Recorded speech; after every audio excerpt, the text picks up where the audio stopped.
today's job is this gateway behind me and this latch behind me for the shutting gate. Now there's nothing up with the latch, but there's a footpath here, runs down here to this stile. And the thing that everyone loves to try and do is they love trying to open gate.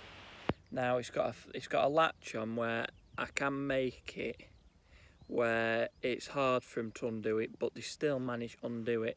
We've done it before where we bale twine it round, they come with pen knives, cut it, everything. And you see I have sheep in this field, milk cows in there, or heifers or whatever. We always have two different things in here usually. And they just not got a brain and they just leave gate open. We have a lot of Duke of Edinburghs and they just need watching really. So this is the latch, just a lift hatch. Now there's a hole here, so I got a bolt. It just pops in there. If I put a nut on the other side, can't lift it. So that secured that, so you won't be able to lift it. But this here is a pull spring-loaded. It's a spring-loaded latch. Now I have gotten away with it before because they don't know it's spring-loaded, so they're trying to lift latch up, and it won't do it for him. So, but occasionally you get them clever ones that know that it's spring-loaded, so they pull on it and you manage to undo it. So my plan is today, I've done it before, since there's a split pin in here stopping it going all the way through. If I put one here, a split pin, it can't pull back. So if I put the exact replica here, it won't do it. Or you could put one there if you wanted, just to stop the latch from going back in, so you have to undo it.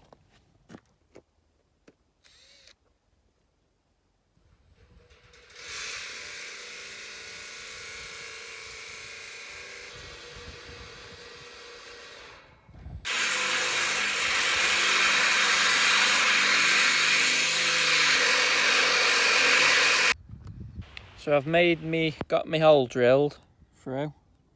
I've got mole grips holding it so I can drill it through here without drilling through springs. So I've just got some pins, gate pins that I'm just going to put in. I think it's this one. It's just the right size. So if I get my hammer and hammer it in on this side, it'll stop it.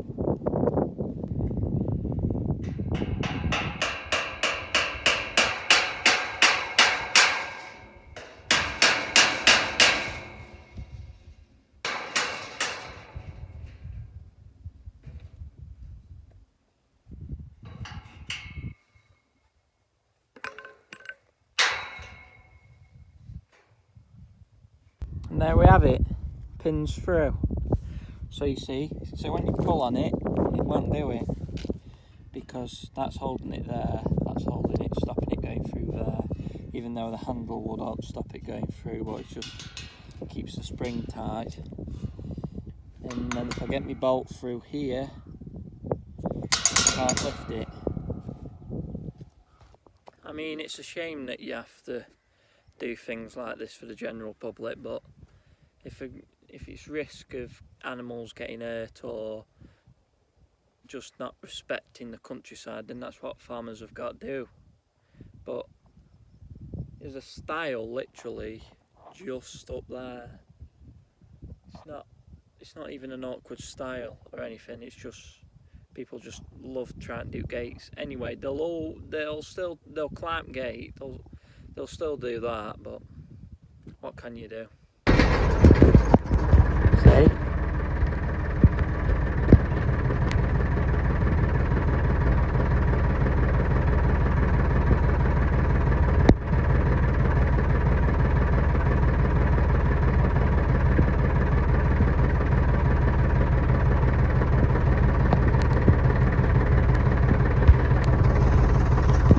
So literally just turn around on my way back and I can see people trying to undo gate. Thank God I put that pin in. Now don't get me wrong, in the summer or winter time if you leave that gate open, it's not like we're running through with tractors or something. It's not that big a problem. So when we leave gate open, it doesn't matter. It's like when the gate's shut and you purposely go through it and you don't shut it behind you. It's like there's no respect for countryside. When there's that much litter we get on our footpaths, you're just tidying up after them all the time. You hate weekends. You hate bank holidays. You hate summer holidays. Any time when kids are off school or out like that. But it's not just that. It's Duke of Edinburgh's, because they're just the same. They're just climb walls. They do, and think the out countryside. I think a lot of people, but sadly, you don't.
I know it's not like it's all wavy and up and down and everything. Like, I've been doing bits and bobs at it, but at the end of the day, it'll only be cows in here going at it, so it doesn't have to look pretty. And it's only one side you can look at, because the other side's just wet trees are, and it's just it looks rough, but it'll do a job for now.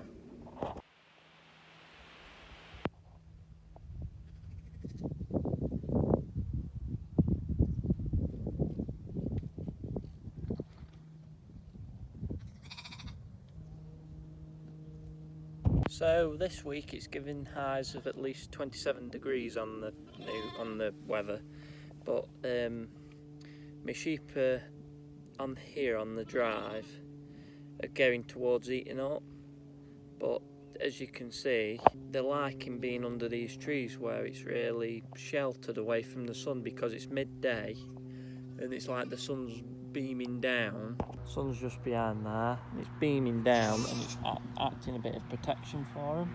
Now this is the next side they'll come on, here. But these aren't all the sheep, these are the last ones that have lambed, and the ones that you've got trouble with, like the sheep with one teat that's working, producing milk, or there's one that's had mastitis and I'm bottle feeding her lambs.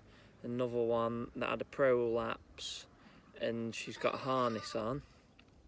So this is your problem group here, and the ones that are fine are just down there. You can see where I've done the gateway on just a bit before. They're the ones that were born first and don't have any, touch wood, any problems. About 10 sheep there, maybe, is it 12? But this is the area that they're going to come on next, where we put the grass seed in front, just there. Look how well it's come, this warm weather. But I'm not going to move them over to this side where it's a bit nicer, just because they've got them trees to lie under, and like I say, it's only going to get hotter, they say on the news, on the weather. So if I put them on this side just after that, when it's supposedly coming colder, then they can have that. But at the minute they're stopping there.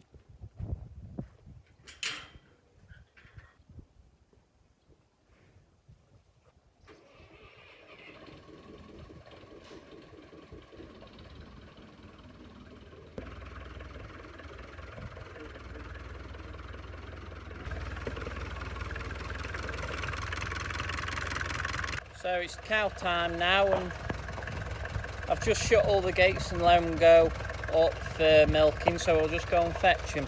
I'm on a French built Massey Ferguson 130, and I've got my extendable hand throttle with me, just for precautions.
So I've just brought cows back, and I always try and bring them back just as William, my brother's, started milking. So now he's already milked a few sides and they're ready for shutting up. We shut them up and then let the ones that he's already milked back out. So I've timed it so he's milked about 2-3 sides, so be ready for shutting up. So I'll leave the video there at that, but hope you've liked it. Take care everyone, bye.